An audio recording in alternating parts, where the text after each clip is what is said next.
A screaming toddler in the middle of a supermarket. We've all been there, right?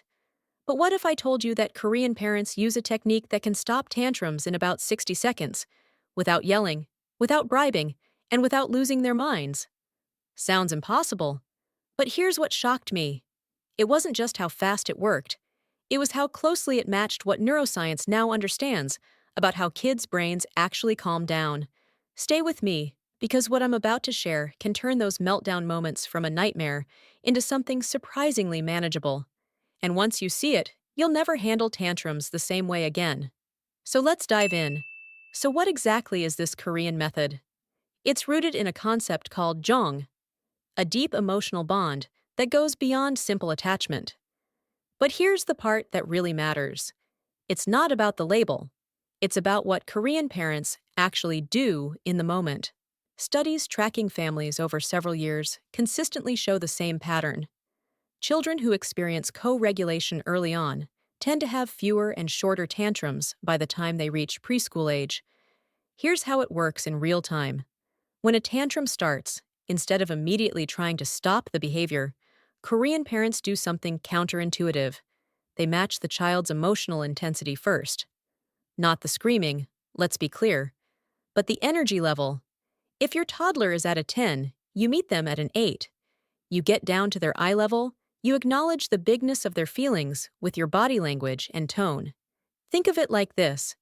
Have you ever been really upset and someone told you to just calm down? Did it work? Exactly.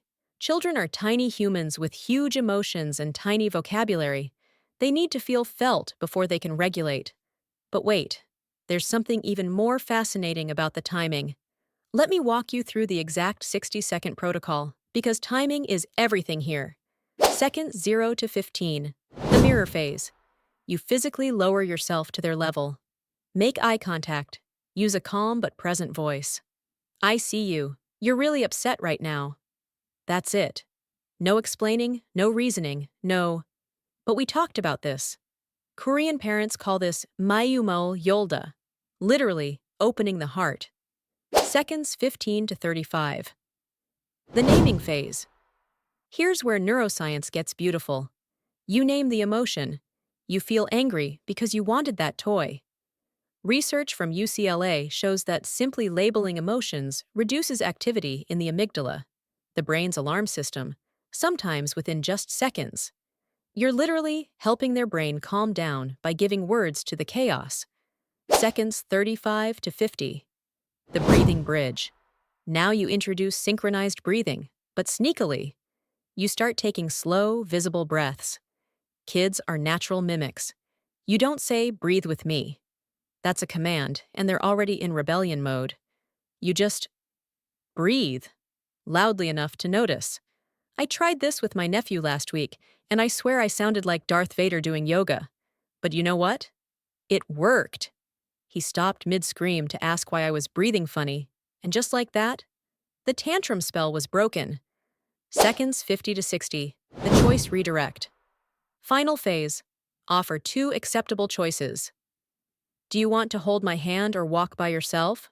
Should we take 3 deep breaths or count to 5? You're giving back control, which is what they wanted all along, within your boundaries. But here's the real question. Why does this work when timeout and punishment don't? Let's get nerdy for a second, because this is where it gets really interesting. Dr. Dan Siegel, a clinical professor of psychiatry at UCLA, explains that during a tantrum, a child's prefrontal cortex, the logical thinking part, literally goes offline. It's like trying to reason with someone who's sleepwalking. The lights are on, but nobody's home upstairs. Traditional Western approaches often focus on behavioral modification. If you scream, you go to timeout. But here's the problem. You can't teach emotional regulation through punishment. It's like trying to teach someone to swim by throwing them in the deep end. Sure, some figure it out. But at what cost? The Korean method focuses on building emotional capacity, not controlling behavior. Long-term research consistently shows that when children experience co-regulation, they develop stronger emotional language and are able to recover from distress more quickly as they grow. Here's a comparison that really stuck with me. Think of tantrums like a computer freezing. Forcing a timeout is like forcing a shutdown. It might stop everything in the moment, but it can create problems over time. Co-regulation, on the other hand, is like giving the system a moment to save and close programs properly. It takes a little patience, but the system stays healthy. You know what's crazy? We spend hours researching the best car seats and organic snacks, but emotional regulation, the skill they'll use every single day for their entire lives, we expect them to just figure out? Now I know what you're thinking. This sounds great, but what about public tantrums when everyone's staring? Let's tackle the scenario we all dread: the public meltdown. Your 3-year-old wants candy at checkout. You said no. World War III begins. 40 strangers are now judging your parenting. Go. Here's how Korean parents, and now parents trained in this method worldwide, handle it. Step 1. 0 to 15 seconds. Ignore the audience. Seriously, those strangers will forget this in 10 minutes, but your response will shape your child's emotional development. Get down to eye level right there in the aisle. Physical proximity equals safety signal to their nervous system. Step 2. 15 to 35 seconds. You're really upset because you wanted candy and I said no. That feels really disappointing.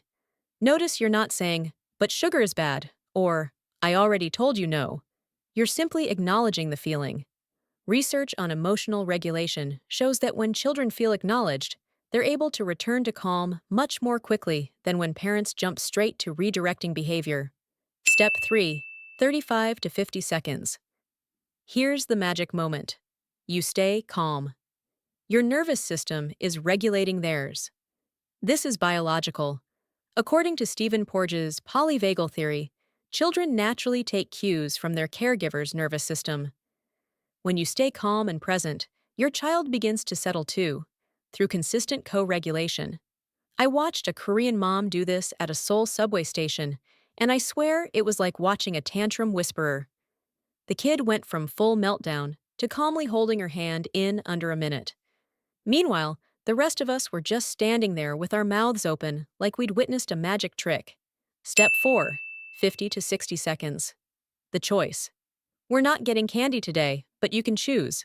Should we pick strawberries for home or help me find the bread? You've redirected their need for autonomy into something productive, but the benefits don't stop at stopped tantrums. Here's what most parents don't realize. How you respond to tantrums in early childhood plays a powerful role in how kids handle emotions, stress, and relationships later in life. 60 seconds of connection during a meltdown isn't just stopping the crying.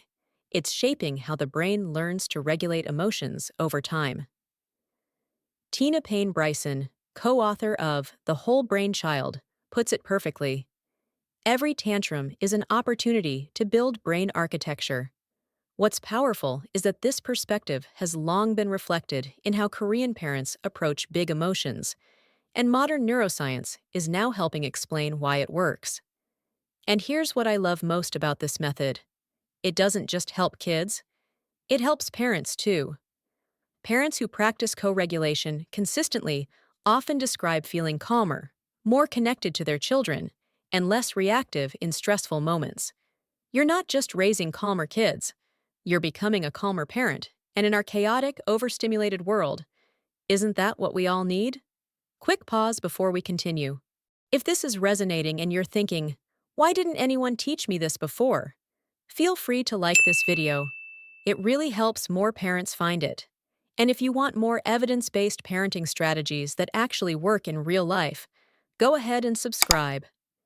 In the next video, I'll be sharing Finnish parenting approaches that help kids grow calm, confident, and genuinely happy while building independence without relying on punishment. All right, back to the Korean method.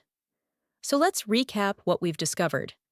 The Korean 60-second tantrum method isn't about control, it's about connection.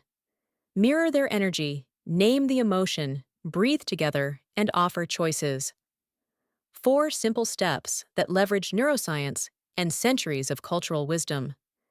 You're teaching emotional regulation in real time, building brain architecture, and strengthening your bond, all while everyone else is still stuck in the timeout debate. Here's my question for you. What's your biggest tantrum trigger? Public meltdowns or bedtime battles? Drop a comment below because I'm planning future videos based on what you need most. And hey, what other parenting challenges are you facing? Let's figure this out together. Thanks for watching, and remember, you're doing better than you think. See you in the next one.